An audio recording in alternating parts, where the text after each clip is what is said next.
It's the weekend. It's Mailbag. I am joined this week by Ian, Foxy, Sam, and Dave. On this week's show, we have got favourite player nicknames, goalies wearing outfield shorts and socks, Monday Night Football, unlucky match days, wet match days, best place to watch a football match, biggest superstitions, hacks, Valentine's Day love songs, and loads more.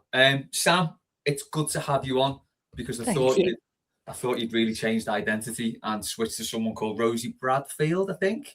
Bradshaw. Rosie Bradshaw. Yeah. Who's a space character. Somebody is squatting my Twitter account who really loves Elon Musk. To the point, as you pointed out, there's an AI picture of a fictional person with Elon Musk in my previous account's banner image. It's really creepy. This could, given the Elon Musk revelations in the Epstein files where he missed the biggest nudge and wink ever, we're going to have some diplomats over in my New York flat. Do you want to come? What do I want to do? What do I want to see diplomats for? I don't want to see diplomats. There'll be none over 25 and they're all cute, was Epstein's response. I get it. So maybe this is what Elon Musk got to do now to sort of get friends, just make them up and hack into people's accounts. Could be. Well, I was going to say he's welcome to it, but he's not welcome to any followers I've previously had on here, obviously. Maybe we should all just bammer with Everton stuff. Yeah. See what he makes of that. It's worth the go, isn't it? Just on that as well, Saint Baspelis, if anyone follows him, he's a great when skies are greyer. His account has been hacked and he's now Lindsay, apparently. So, lock up your Twitter accounts, guys, because it looks like they're getting gone for. Basically. What do you think? What's his views on Tesla? Do you know? So I don't think he's a fan. I don't think he'd be a fan. Do you think Elon Musk will know where the Arteta money is? It's worth to go, isn't it? You got to wonder: did he make his money with the Arteta money or his dad's emerald mines? Who knows? It's a question that needs asking. Right, let's get on with it anyway. So the first question is from last week, which I missed out. Making a habit of doing that. Good Times EFC Pod. What's your favourite nickname for an Everton player? Ian? Well, that's got to be the obvious one, hasn't it? It's got to be Stuart Barlow and Jigsaw. What was about it? It is an absolute belter. Very fitting as well. He had some good games for us every now and again. That goal, one of your favourite ever Everton goals, Les, is a Barlow goal. You know, so 60th birthday goal. It was incredible. Yeah. But that's a good. That one or Shaggy Stevens, because obviously we knew what he got up to back in the day. There was stuff in the paper about him and Van den Houw and Southall and stuff like that. The kiss and tell. So yeah, definitely. Yeah, good one. Foxy. Lord Voldemort. And I won't say more. For him, who shall not be named. Yeah. That's fair enough. Yeah, I don't think I want to pull at that thread anymore, to be honest. No, I'll leave it. Anymore? No. No, fair enough. Sam? You go a long way to beat Duncan Disorderly, wouldn't you? Yes. Yeah. That's a good one. Definitely. Dave? Inchy, I suppose, from my vintage, which isn't very interesting, is it? It's just, it is. What should we call the short bloke? So Rhino, I think, is my favourite. When I found out, I don't know, did that come from the players or did that come from the fans, Rhino, for Davy Unsworth? I think it came from the coaching staff who saw him like bombing down the line and said he was like a rhino. It was either the coaching staff or a journalist. I can't remember which. It wasn't from the community manager at the time.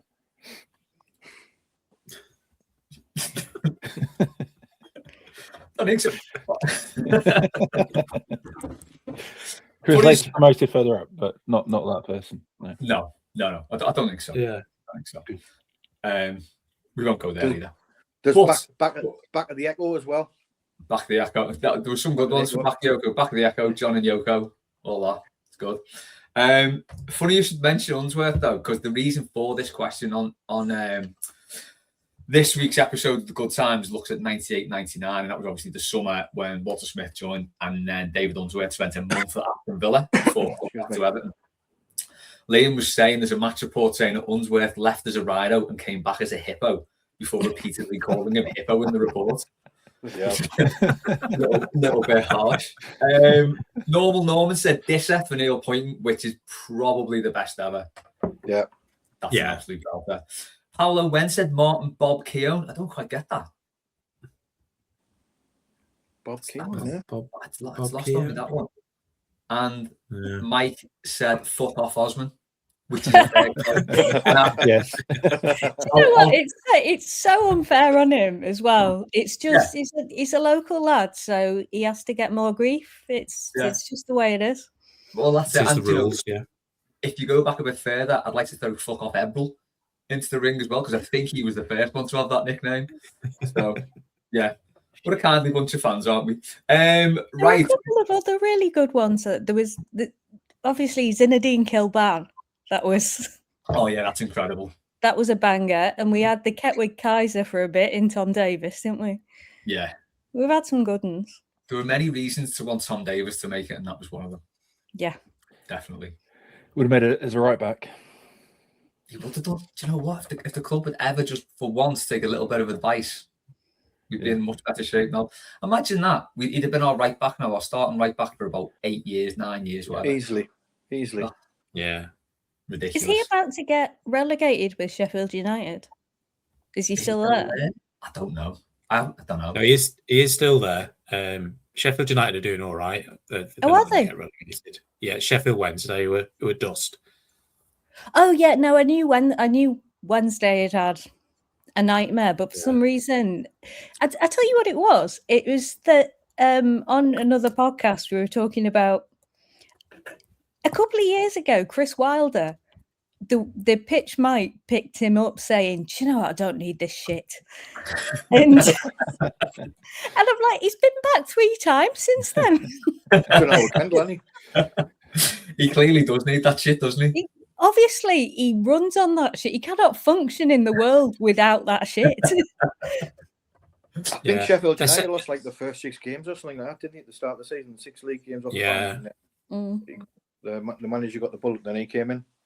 The 17th. Oh, he is. Yeah.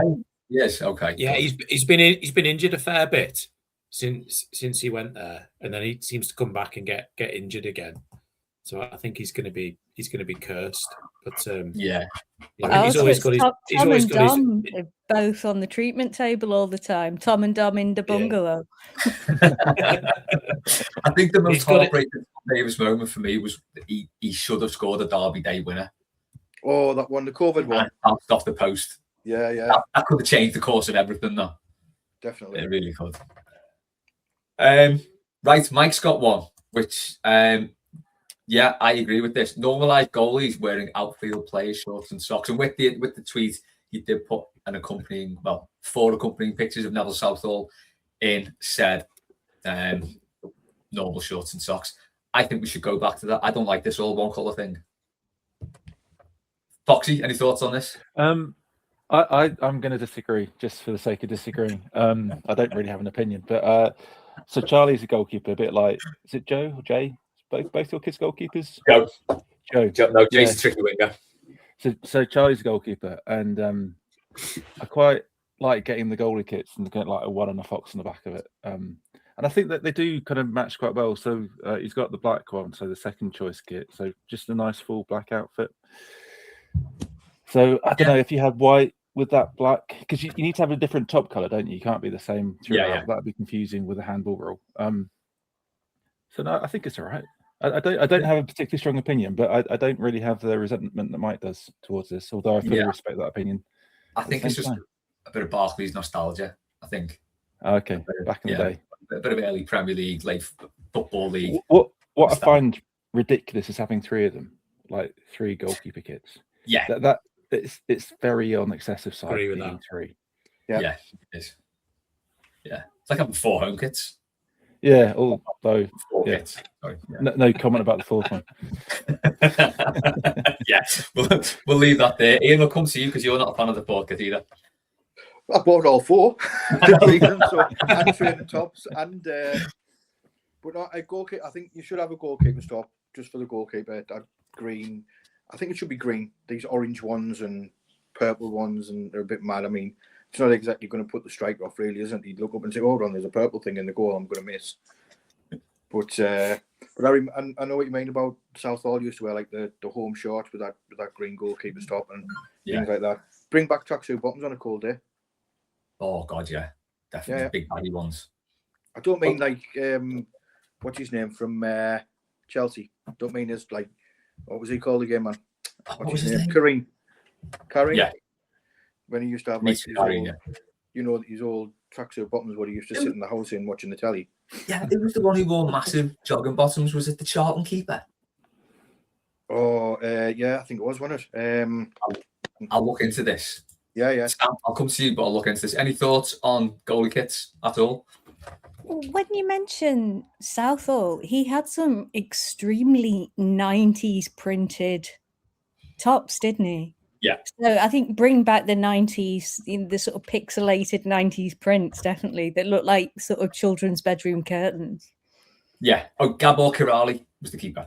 Yeah, I agree, Sam.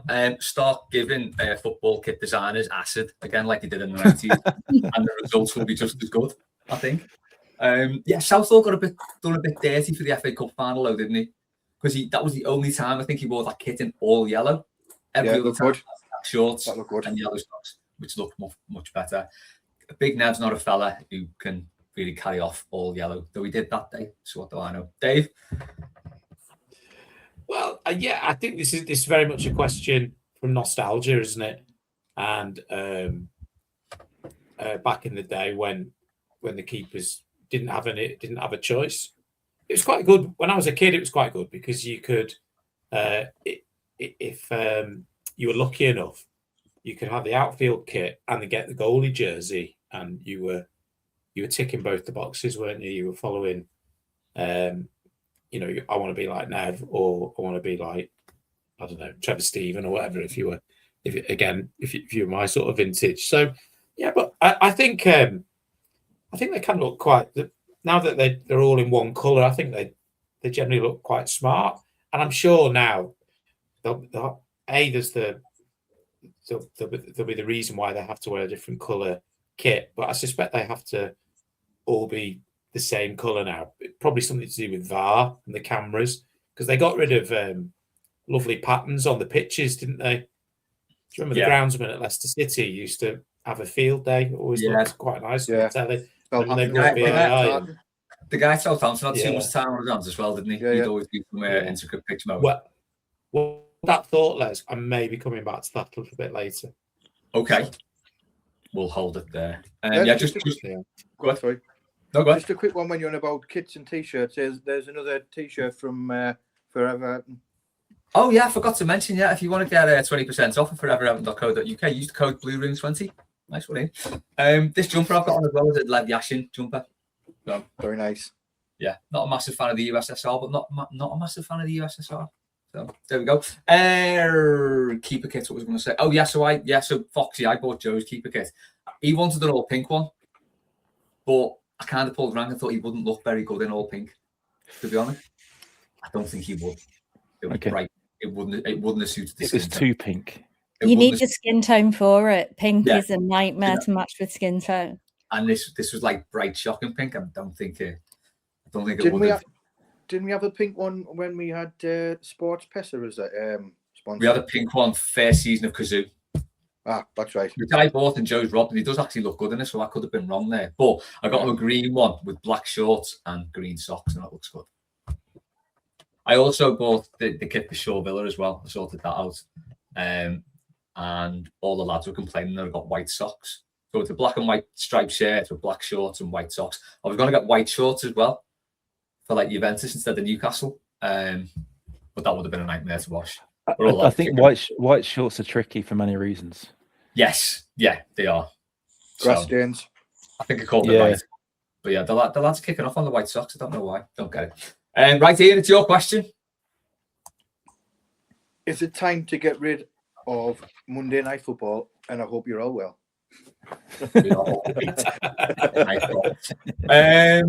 Oh God, yeah. I've got some Go on. We'll go into this, and then I've got some stats from somewhere.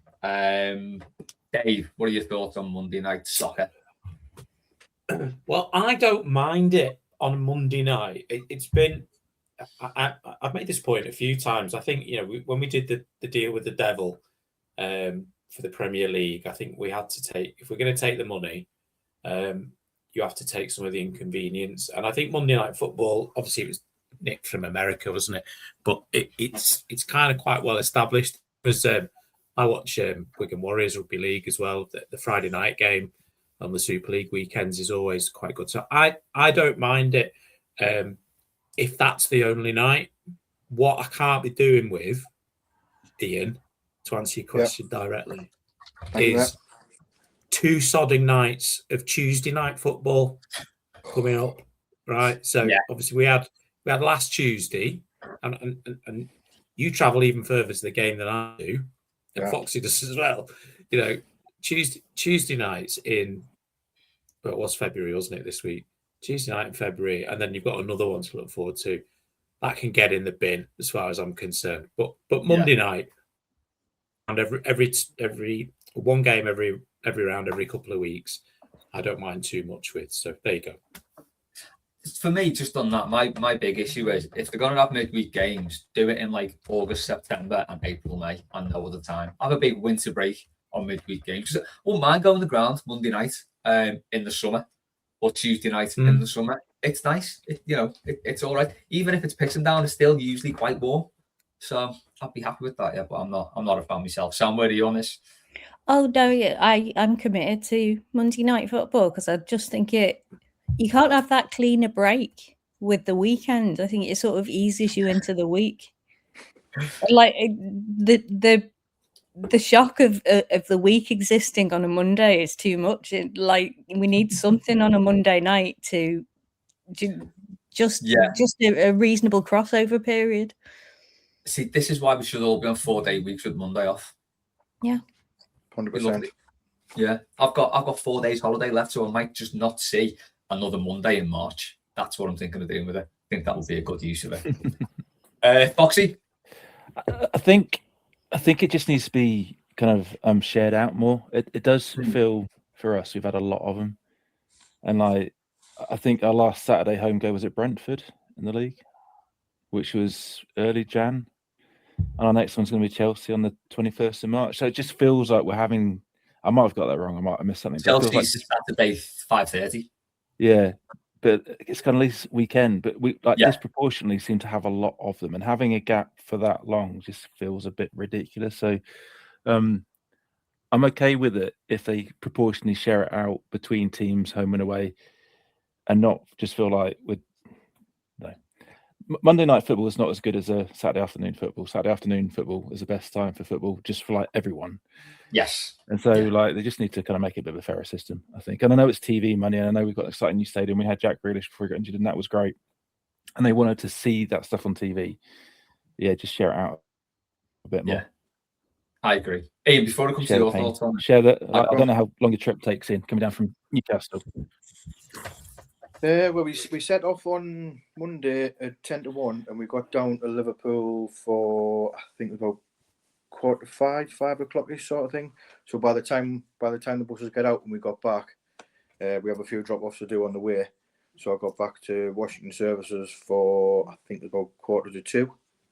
So by the time I got to bed, it was like after 2, and then my alarm went off for 6:30 to go to work at 7:30. So. There's me complaining that I'm going to get to bed by 11 o'clock at night, which can't handle. But I've got some stats on this from EFC Stats on Twitter.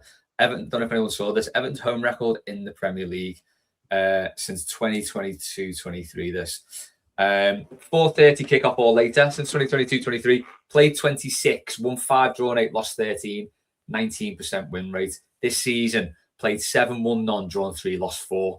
Kick-off earlier than 4:30 p.m. since 2023. Played 44, won 18, drawn 12, lost 14, 41% win rate. This season, played 6, won 4, drawn 1, lost 1. So I think late kickoffs can just get in the bin for Everton, basically. Yeah. So I think, That's I all we agree need with to- I agree with what Dave said. It all started with the razzmatazz of the whole new ball game with Sky and the Sky strikers on the pitch and the inflatable sumo wrestlers fighting and Richard Key saying it's the start of the week, but it's the end of the weekend and all that. But I don't want to sound like it's all for me, getting down as the lads and lasses in the North East group and other people around the country. It's just see, I've had to use 6 days of my annual leave to actually take the day off. That's crap, isn't it? To get there, and then if I had any sense, I'd take the next day off because obviously I've got to get early. But I'd rather take the day of the game off, so from getting picked up and getting down there, so it's not. Yeah. But yeah, it's like you said, just spread it out a little bit. I mean, I think you had the stats the other week. Les, 6 or 7 times it's been a Monday, whether it be home or away. And it's United are 6-1. and a Monday night. Say, I remember Everton playing. I think it was a few years ago. We played Southampton away on a Monday night, and you're thinking you're not going to get a train back from Southampton on a Monday night after the game. So you either have to going to go down in coaches, or you're going to have to stay there and have the next day off. So there's just no thought from the Premier League for the fans whatsoever. Having anybody playing Bournemouth, on a Monday night, on a Monday night is ridiculous because Dorset is it's a long way away, and then when you go, it's further than you think. Yeah.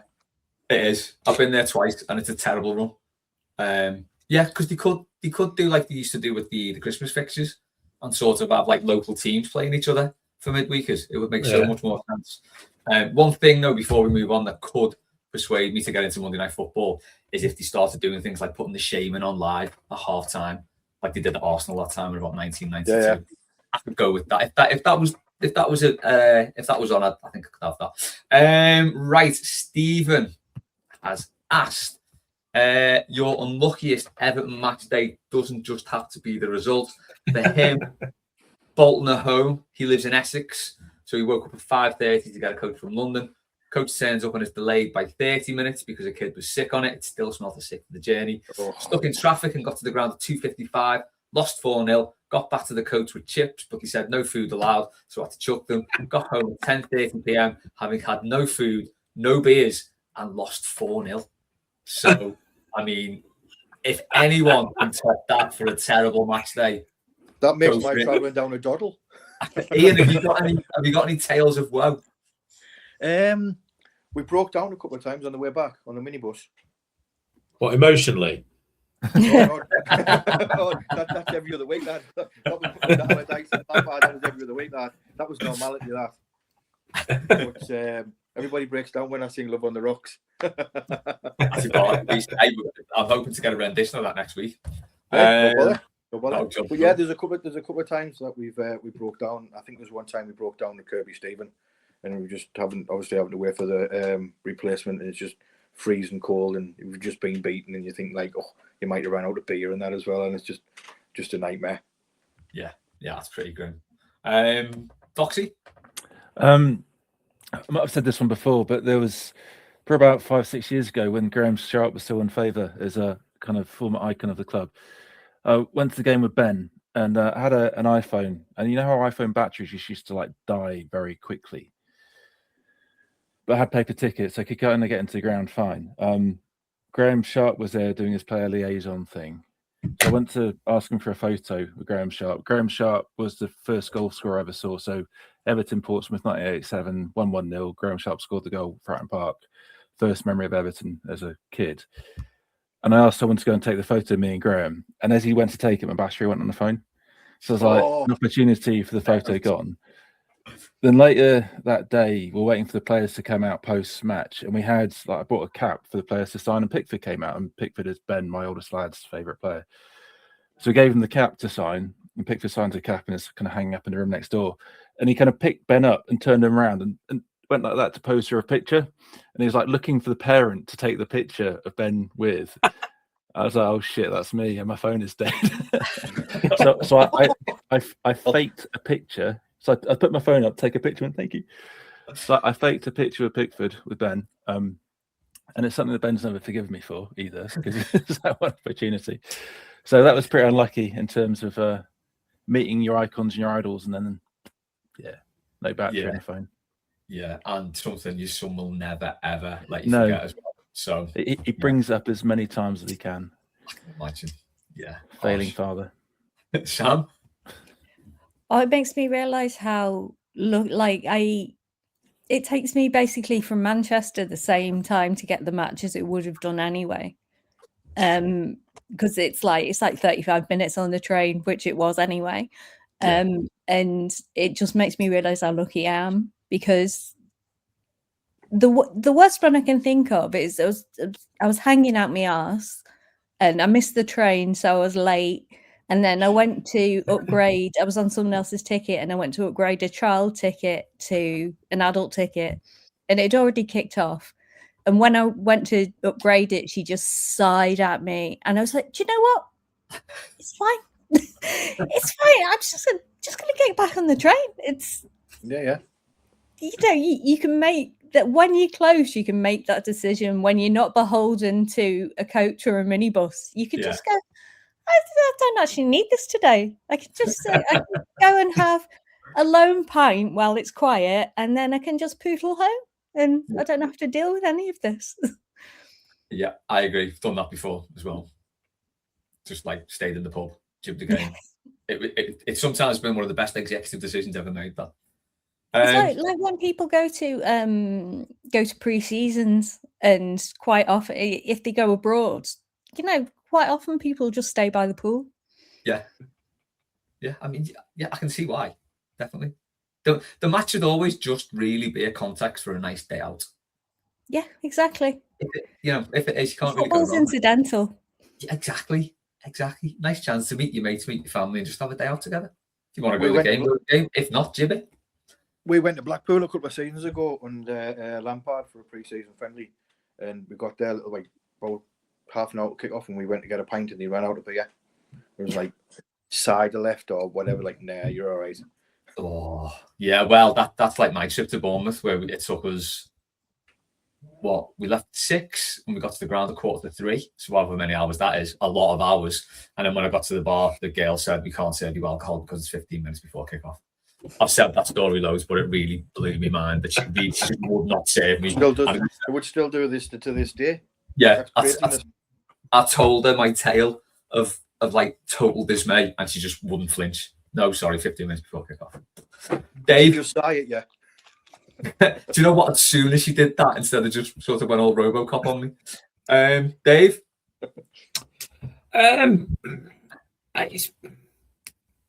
I can't. There's nothing really leaping to mind as much.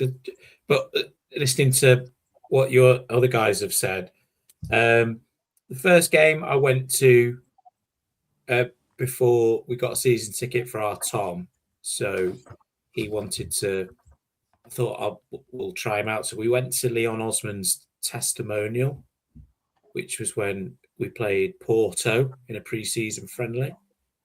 And Leon Osman went to school with my wife, and she's always like made a joke, I could have married him, rather than you.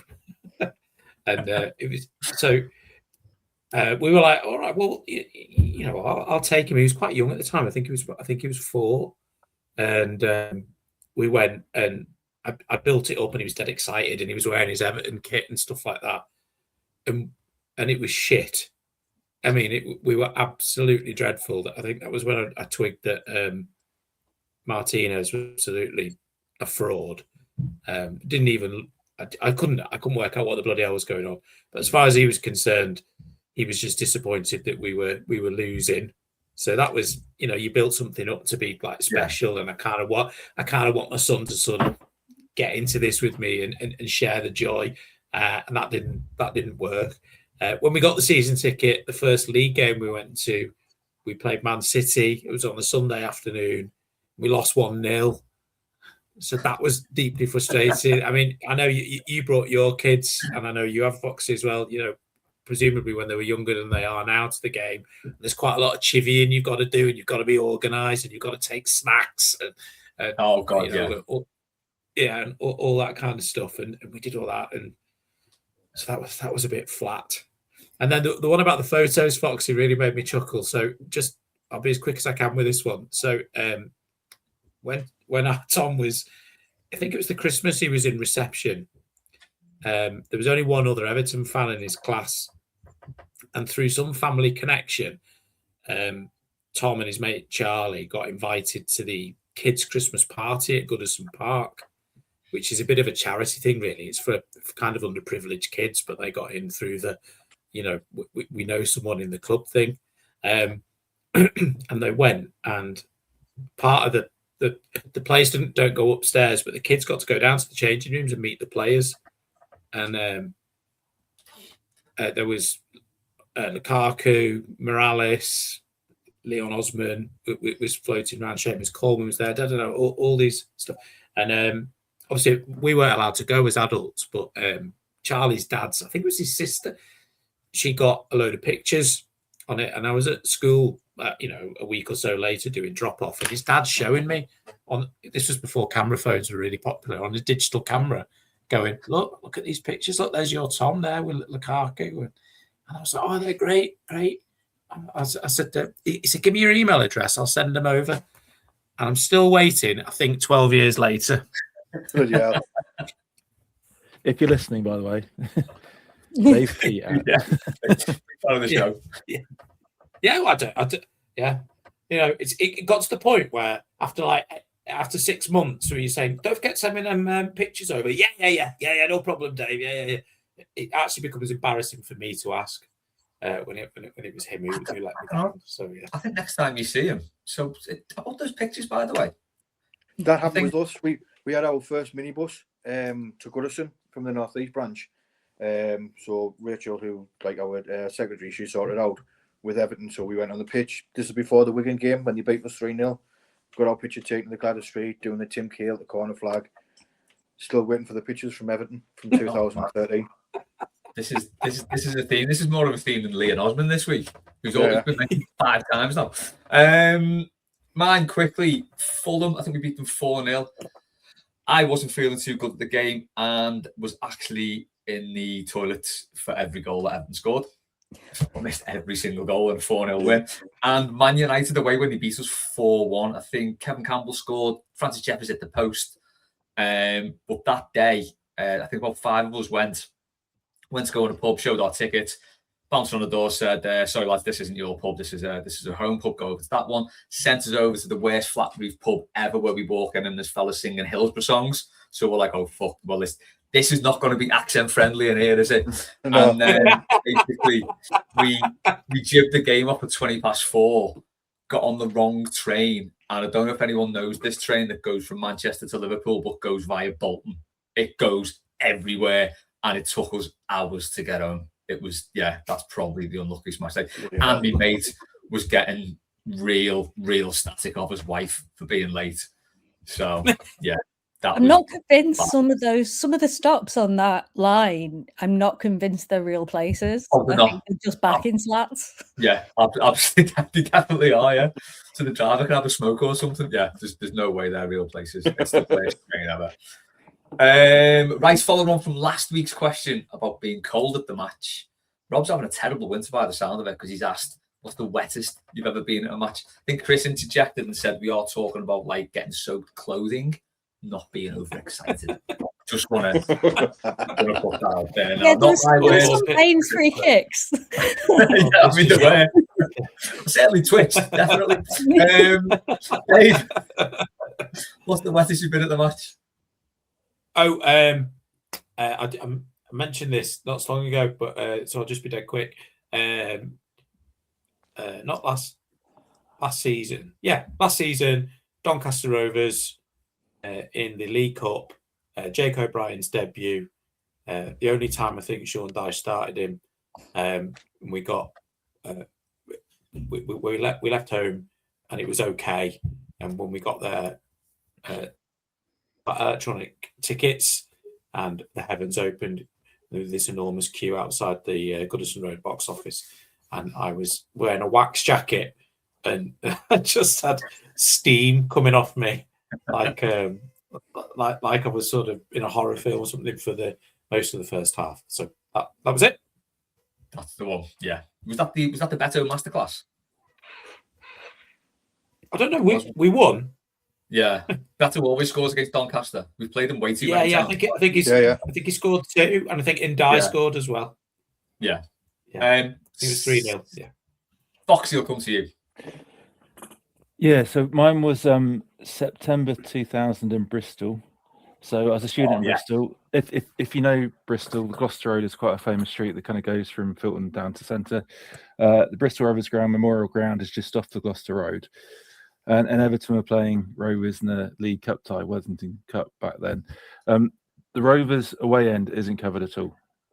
It was September. It rained for the full 90 minutes. We drew 1-1. It went to extra time. It rained for the full extra time. It went to penalties. we lost, I think, 3-1 on penalties or 4-2 on penalties. I can't remember. It rained for the full duration of the penalties. It rained for pretty much 3 hours non-stop outside. The only pleasure I had was when the Rovers fans were like legging us out the stadium at the end of it. I had literally 100 yards to get to my house because I was a student. So I was like, yeah. Home, fine, done. Quality.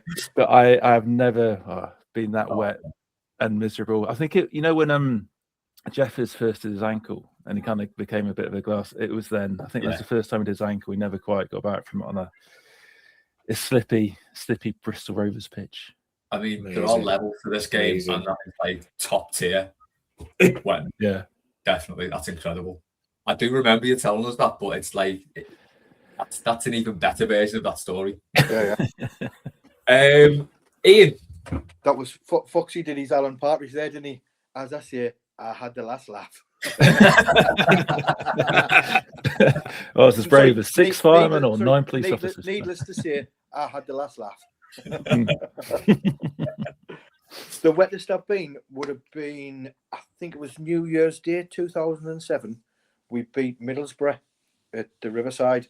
I think Andy Johnson and McFadden scored, and I think it might have been around the time when McFadden's mate died, who played for Hibs or Hearts, and he did like some celebration where he touched his arm or something like that to commemorate him.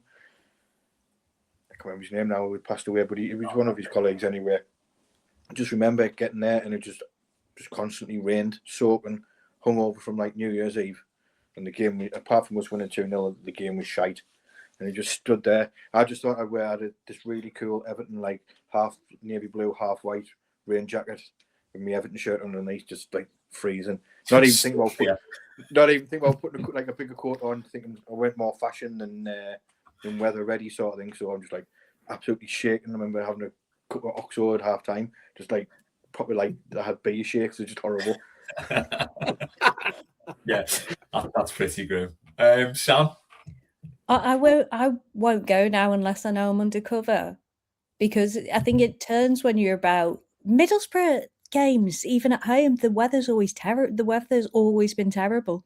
The worst I ever remember feeling at a game was a Middlesbrough game in the 90s, and it's awful all day if you get wet once. So I just won't get a seat unless it's somewhere that's covered, because it's just horrendous. Yeah. It's worse if you're too hot. If you're too hot and you've got a big coat on and you soak through, it's it's horrific. Yeah. This is my thing with skiing, just as a little tangent. People are always telling me you should go skiing, you'd love it. I think I'd hate it. I don't like being cold, and I don't like being hot and cold, because I just imagine you're going to get wet on the snow, but you're going to be boiling in it. Nah, not for me. Yeah. No, just on the getting wet as well and having covered seats. I'm pretty sure the other day at the game, it's definitely the case that the front few rows aren't covered, are they? I think pretty much everyone on the front 3, 4, 5, 6 rows were getting wet, which will do my head in. We've also got some drips coming through the roof. I don't know if you've got it where you sit. Yeah. So where I sit, there's some quite large drips comes down. You know where they have like the disabled seating area? It comes right down in the middle. Oh wow! Of that in the family bit. But you're right. The first row on the north stand. You're south stand, aren't you? So I'm towards north stand. Yeah. So north stand, the first 3 rows there, they get soaked. And when they got their season ticket, they weren't kind of signing up to getting soaked.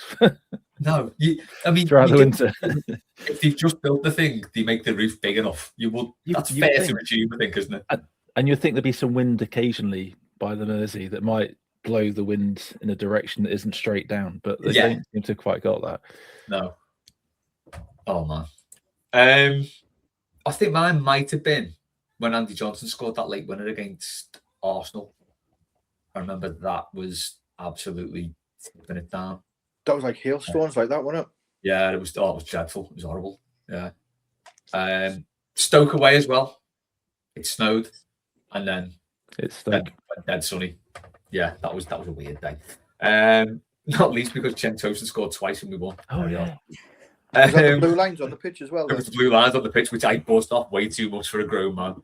Seeing those blue lines on the pitch, oh my God, this is the best thing I've ever seen. Do that every week. So good. Dave, it's your question. All right, yeah. So nice and simple. Where's the best place you've ever watched a football match? It doesn't have to be live. It could be, I don't know, in a bar, in a restaurant, at your mate's house. So, I like it. Ian, go on. Well, it was the Lee Carsley derby in 04-05. My cousin Andy, he was a student in Liverpool, and I used to go to some of the matches by myself and just stay there. He was working in town, and he says, "I'll meet you, and we'll go and watch the game in a pub called the Barracuda, which is just on the corner." Have you ever heard the Barracuda before? No, I like the sound of it though. It used to be. I'm trying to think where it is now. Do you know where McCartney's just Irish Googling bar? it now. McCartney's Irish Bar. Yeah. Where the old club shop used to be, just across the road from there on the corner. I don't know whether it used to be a walkabout or whatever like that. Anyway, we were in there for the It was on Hanover Street, apparently. Yeah. Okay. The 04-05 derby, and it was absolutely rammed, and I've never been so nervous like the last 10 minutes and things like that. And then like everybody's cheering and singing, and then I just randomly shouted, "We're gonna win the league!" Then the whole pub, "We're gonna win the league!" that put a second, but it was a great day. And then after that, going to the Cavern Club and watching a band there as well. So the band was great. So it was just a brilliant day. Oh yeah, that's a belter thing. Love that. Foxy? Mine is a derby one as well. It's in Spain or somewhere like Spain, so it's quite hot on holiday, and you kind of go into the bar to watch a derby, and you expect it to be mainly populated by the other people and not many of our people, but I was the only one of a blue persuasion in there, and it was just surrounded by reds, and I was quite obviously by my language and actions not a red. And it's a derby that Jagielka equalised on, and I had 90 minutes of just whatever time period it was till he equalised, hating it, and then when he equalised, it was bliss for minutes and minutes of enjoying that, and then I left quite quickly. But no, that was good. That's from my favourite watching a game in the pub somewhere away from home or the stadium. Yeah, that's pretty good. I like that. Sam, what's yours? I think this is in my head because I've just watched Saipan, the film. It's not that great, by the way. No. Steve Coogan's not very good in it, which is a real shame. It's disappointing, isn't it? It is.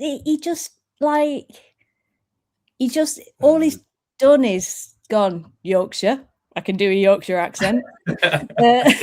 He's got like none of his charm and none of his suaveness. No big McEnergy. It's really sad. But so Italy, Ireland. When I was 9 years old, I watched in an Irish bar in Brittany, and Brittany is like if Britain was good, because it is like Celtic, isn't it? But and the weather's not that similar, but it's a bit nicer, and there's rolling countryside and everything, and it goes to show there's black Irish bars everywhere. Any as bad as McNasty's in town? Oh God, no! Oh, I love McNasty so. But it is still French. Let's not forget that. So there is still a bit of class about these things. But yeah, that was just delightful because England weren't in that World Cup, obviously. But watching Ireland in an Irish bar in Brittany fresh bread, tiny coffees, rolling countryside. Spot on. That's incredible. That is the one. Right, Dave, before I ask you yours, I'm starting to doubt mine. Okay. December 2003 I was in Sydney, and in my head I went to watch the drabbest 0-0 draw between Everton and Man City on Sunday the 7th of December 2003, 2 p.m. kickoff, which by my reckoning would that be like 2 o'clock in the morning Sydney time? Because it definitely wasn't. It felt like it was more like 11 o'clock, but I don't know how this works. I don't know what in my head this definitely happened. Sydney's 11 hours, I think. So 11 hours. My wife was in Australia in December 2003. When she was in Perth, I could ring her in the morning and it was tea time there. But when she was in Sydney and Melbourne, it was like much later. So yeah, because I'm sure you'd have been there for the Rugby World Cup. Oh no, it wasn't that year then. Is it not? No. Have you been to Australia, Les? Are you sure? I don't think it was all you had your blue jumper on. Dude. No, Dave, he was making everything goalkeeper kits. You do yours. And Austria, was it, dear? I'll try and work out what's going on in my head. Go on, Dave. What's yours? What's the best place to watch the game? Well, the best place I've ever watched a football match is the New Camp in nice. 2000. So I went on a stag do with a lad who lives in Washington, actually. Ian. All right, yeah. I went on his stag do. Or was it his brother's stag do? I can't remember. But anyway, we were there. I'd never been to Barcelona before, and I had very low expectations. And that would have been 2003 because we watched the England beat Australia in the the Australian Autumn Internationals on the Saturday during the day. That's another story. But on the Sunday night, we went to the New Camp and watched Barcelona beat Celta Vigo 2-0. And that was just, if any of you have ever been to the New Camp 20 years ago, I mean, obviously they're revamping it at the moment, but it was falling to pieces.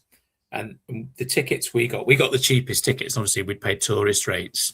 So we paid like €80 or something for the tickets. And we were right at the back row at the top. So if you imagine we were looking at the tunnel side, like the opposite side of the tunnel, but right at the top. And you could literally put your elbows on the concrete wall at the back and look over, and it was, I don't know how many stories it was. It was a bloody long way. That's more Flanders dying territory, that isn't it? Just a bit. Yeah. It would kill you. And I'd had a fantastic weekend and surrounded by like my mates and and people that you meet on a stag do as well. All the people of the life and stuff like that. Sun was shining. Barcelona won. Comprehensive victory, and I was like, God, doesn't get much better than this. In your shorts and a few beers in and stuff like that. So that's the best place I've ever watched a football match. The best place I've ever watched an Everton match, apart from either Goodison Park or Hill Dickinson.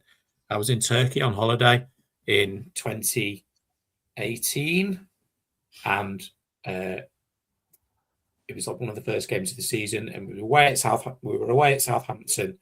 And for some reason, there was like two big families of Southampton fans in the bar at the hotel. And we absolutely stuffed them. I think it was 3-0. I think Barkley scored a brace. And the pitch had that funny pattern design on it. And it was strobing a little bit on the telly. And that's why I remember it. And it was like Koeman's first season. It was. And where we were on that amazing run. Yeah, could have been. That was a good afternoon as well. Yeah. Yeah, I watched that from I was at the Edinburgh Festival for that, and I didn't go to a show I had booked because I was watching it. Right. And it was kind of peak Ken right out, wasn't it? Yes, absolutely it was, yeah. We were absolutely smashing Southampton, so that was actually a really nice place to watch, just bang in the middle of the Edinburgh Festival. Oh, God, Yeah. Was that the green shirts, Les? Lukaku scored 2 in that one, didn't he? That was still Martinez, I think, wasn't it? I think it might be Martinez. That was still Martinez. The good thing about my day out as well, when the Castle derby was Awandi's a Liverpool fan, which made it even better. Right, so this Australia trip, I was definitely there in 2003. The Rugby World Cup finished in November, so that's why I didn't see that. But I cannot work out for the life of me how I was watching this game in a pub during the day. So I don't know what's happened there. It certainly wasn't 1 o'clock in the morning like it should have been. Possibly you're a Time Lord and you were breaking the that's what I'm going to go continuum. with. Basically, yeah, that's what I'm going with. Yeah, Marty McFly's fuck me. Right, superstitions, because it's Friday the 13th. The hot topic is, what is your biggest superstition? Just before we kick off on that one, I've got one from Dargan from today, whose new superstition could be Friday the 13th. He got a lift to the station after work, missed the train by about 20 seconds. The next one was cancelled and he lost his bins and he couldn't see a thing. He did then find his glasses, but they'd been run over by a car. So, unlucky out there is not a fan of Friday the 13th anymore, I don't think. Ian, what's yours? I haven't got any, mate. Oh, I'm sorry to be a bore, but no, I haven't got any. You've not got the neurosis to have any superstitions. God, I wish that was me. Sam? Oh, for about the first 10 years I was going to Goodison, I bought a hot Eccles cake at kickoff and wasn't allowed to eat it until half time. Like, and the pies at Goodison, that though.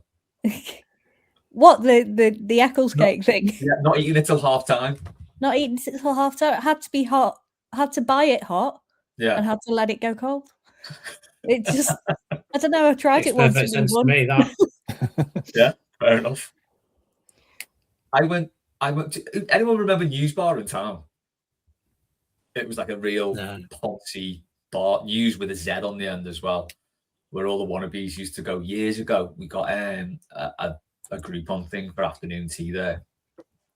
I think it was when it was dying, so they were doing Groupons. Went for this afternoon tea, and they had no scones, but they didn't tell us, and they put Eccles cakes on the top of this afternoon tea thing. It was like, you just open it. It's like, what the hell is this? I just thought it was like a flat scone. Open it, just full of raisins. It's like, what on earth have you given us here?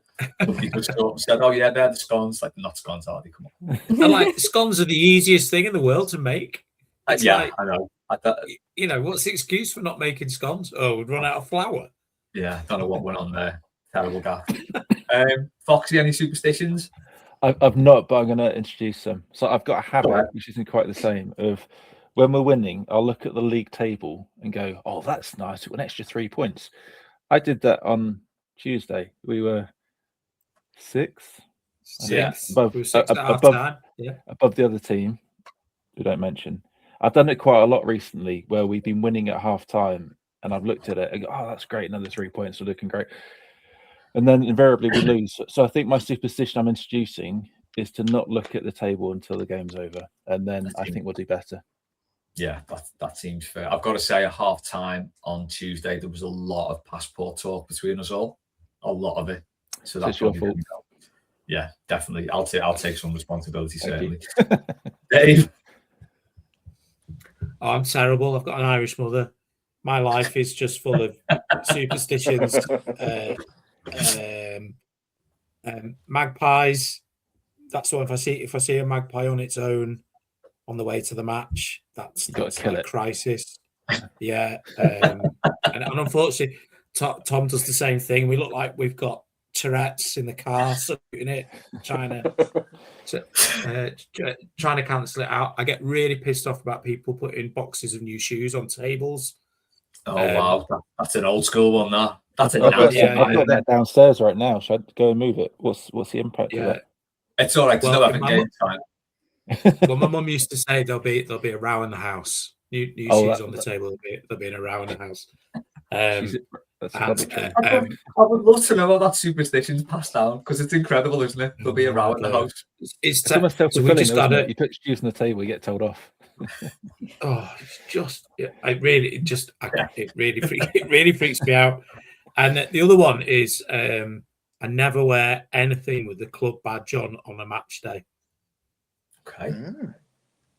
Not even pants. So, no, not even pants. No, I've got like, you know, fan made hats. I've got it here actually. This is the one I normally wear to the game. That's got the yeah. Cup so I can wear that. But if we're away and I'm like washing the car or, you know, doing jobs and stuff around the house and things like that, I can't wear any Everton training gear that I quite often slop about in. I think we should get Garner Gates and play the same thing. Yeah. Yeah. Help me in. Yeah, I agree. Yeah. Don't get me started on that. There's like I said, you on Tuesday, that was definitely a beat Villa go second moment, wasn't it? God, yeah, it was. We're just contractually obliged to not go ahead of the Reds, aren't we? It's just like it's just the thing, clearly. Tangled Up in Blue said salute when he sees just one magpie. That's mine as well, and it annoys me because there's loads around ours. And like if I'm in the car, I do like this really like snide sort of like little salute that doesn't look like I'm saluting anything. I'm just like scratching my head. If you see more than one, do you have to salute more? How does it go? If you like, no, it's only one. No, it's one for sorrow, 2 for joy, 3 for a girl, 4 for a boy, 5 for silver, 6 for gold, 7 for a secret never to be told. So you only have to do it at 1 because that's the sorrow. Does it stop at 7 as well? Because there's a cricket club round ours, and I've seen about 12 at one time. So you've got to do star jumps then, Les. Do star jumps at 12. Burpees at 11. Yeah, I remember seeing hundreds when my mate was pregnant and saying, I think you're having quads or something. This is either really good luck or really bad luck. We'll see. Matt has asked, in light of Sam being hacked, what's the best impression you can do? Does anyone want to go on this one? I can do the stots from Reeves and Mortimer. Davy man. Go, do it again. Davy man. It's Sting. I'm Donald Stott. I'm Davy Stott. That's just you pretending to be your mum when you were at school, that is not on the phone. Oh, Ian can't come into work today. He's not very well. He really hurt his foot, like he can't come in. No, I'm sorry. Anyone else? I don't want to put anyone on the spot, you see, so just jump in with any impressions you've got. So I'm not going to do an impression, but so I go back to Ben, my 15-year-old. I wouldn't expect you to answer the question. No, well, this is me not answering the question, but kind of answering Matt's question. So I'm obviously not from Liverpool, from Merseyside, and Ben a couple of seasons ago got quite conscious that when we're stood on the Gladys, we sound quite different to most other people. So he started adopting a Scouse accent on the Gladys, and it is awful. And he like, when he was being vocal, if he was swearing, he'd like just put on a broad Scouse, like with the K and the C and just Ben. And I'm not going to do it. You can imagine like a 15-year-old lad from Gloucester trying to do a broad Scouse accent, and people probably just think he's from West Kirby. That's fine. Well, I think he sounded more like he's from West India, like Bangalore or something, rather than West Kirby. Sam, you got any impressions? I mean, I can do as good a Mick McCarthy impression as Steve Coogan can do. In that I can do a Yorkshire accent. It can. I'm going to say, so what you're saying is you couldn't do it. It couldn't be any worse. Yeah, exactly. Like, I mean, I can do a Yorkshire accent. He can do a Yorkshire accent. We can do exactly the same impression. Yeah, like you said, it's about the vibe of Mick McCarthy, isn't it? There's so much more to it than just a Yorkshireman's accent. Well, that's the thing, because like It Can is going around TikTok at the moment, but I just hope it's like a gateway to his other work. I hope it's a gateway to what happened with the bus before the match Mick brought down. Expand on broke down. Won't go any further. And there's also the non-verbal classic where he sees a ghost and shudders. Oh, when he's Wolves, man. Not Wolves. Yeah. Tell you that. Incredible. When he just sort of turns his head and blends his teeth, he's an incredibly humorous, suave man. Yeah, especially for a Yorkshireman. Yeah, Apologies for a Yorkshireman out there, and Yorkshire women, and Yorkshire kids who might be listening, whatever. Dave, have you got? I'll call you Dan then. Can you do an impression of Dan, Dave? I don't know. Yeah.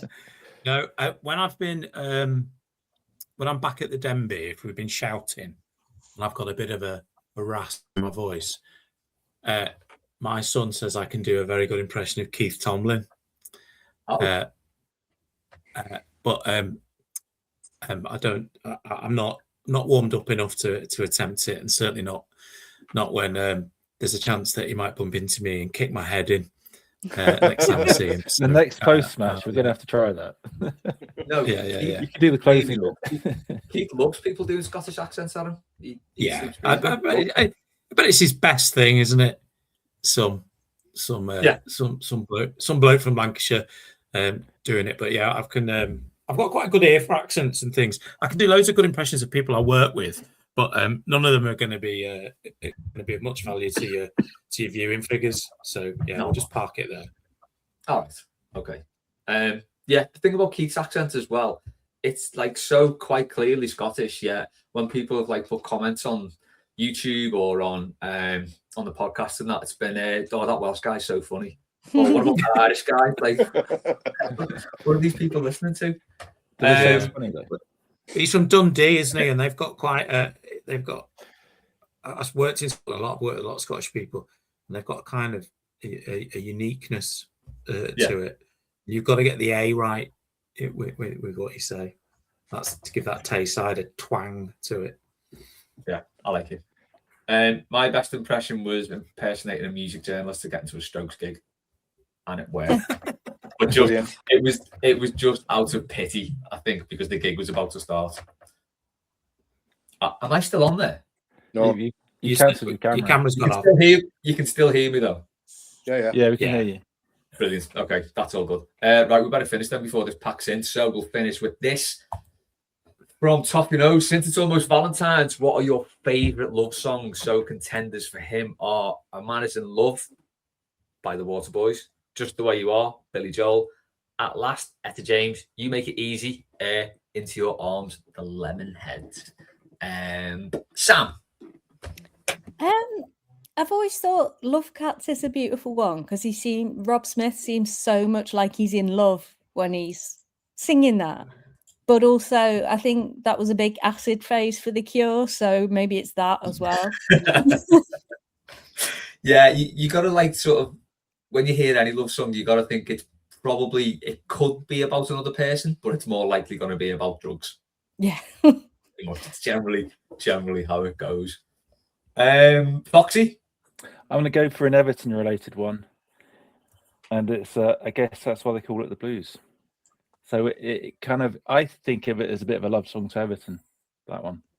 Yeah. It also has dual meaning for being about people and not a football club. Yeah, definitely. Into that. Dave? 2 for me. Fingers of Love by Crowded House, which is really sloppy. And Let's Go Out Tonight by the Blue Nile. Nice. Ian? Yeah. You're the Best Thing by Oh yeah. National Council. Dream. I mean, that is a banger, to be fair. That's not a bad song. It is a banger, yeah. That's But not a bad song, actually. And If I Needed Someone by the Beatles. Sound. I've got 5 to finish on. Because come on, give us the Les Roberts big 5. Two from me. This is my mood music, so just like set the scene here. Playground Love by Air, All I Need by Air, Blair to the End. The Beach Boys, God Only Knows, but I think the best ever for me is Wichita Lineman by Glenn Campbell. That is an incredible love song. That's a good mic drop moment. That What a lovely way to finish a lovely mailbag. We clocked in at 1 hour 4 this week, so 10 minutes short of the average of the last month, but no less enjoyable. Amazing stuff. Thank you to Ian, Foxy, Sam, and Dave. Thanks to everyone as ever who sent questions in. That's it. Enjoy your Everton free weekend, and we'll be back next week on Mailbag.